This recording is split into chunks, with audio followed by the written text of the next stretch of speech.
Why the sky is so far away.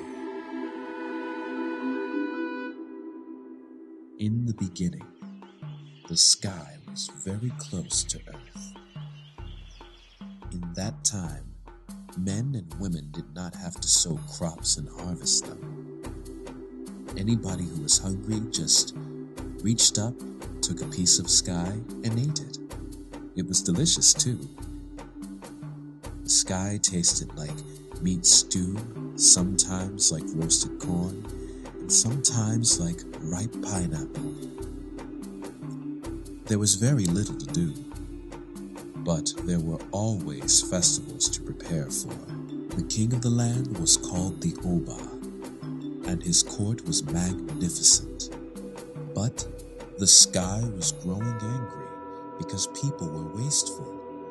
Most often they took more than they could possibly eat and threw the leftovers onto garbage heaps. I am tired of seeing myself soured and spoiled on every garbage bin in the land, brooded the sky. So one morning at sunrise, the sky turned very dark. Thick black clouds gathered over the Oba's palace, and a great voice boomed out from above. Oba, mighty one, your people have wasted my gifts. I am tired of seeing myself on heaps of garbage everywhere.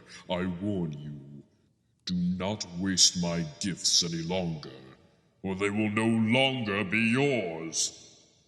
In every village, people were told about the sky's unhappiness. The children were warned never to take a piece of sky unless they were truly hungry. People were very, very careful. That is, for a while. Then the time arrived for the greatest festival of the year. It was the festival that celebrated the power of the Oba. The most important palace dancers performed all through the night, and the Oba himself, in ceremonial robes, danced for his subjects.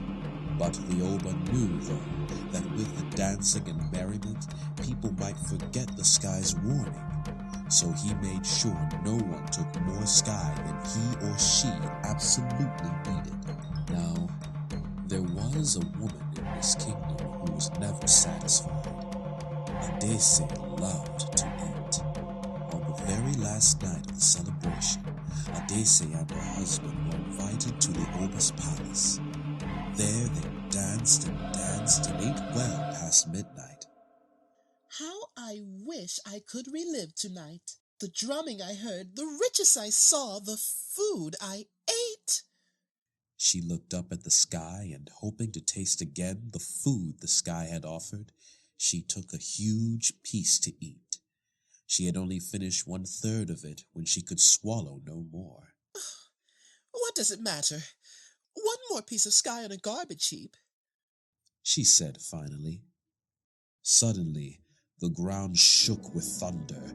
Lightning creased the sky above the Oba's palace, but no rain fell. Oba, boomed a voice from above. Mighty one, your people have not treated me with respect. Now I will leave you and move far away. But what will we eat? Cried the Oba. And how will we live? You must learn how to plow the land and gather crops and hunt in the forests, answered the sky. Perhaps through your own labor, you will learn not to waste the gifts of nature. No one in the land slept very well that night. The rising sun uncovered the heads of men and women and children, peering over rooftops and through windows, straining to see if the sky had really left them. It truly had.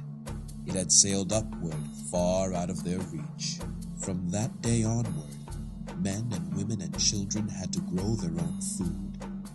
They tilled the land and planted the crops and harvested them.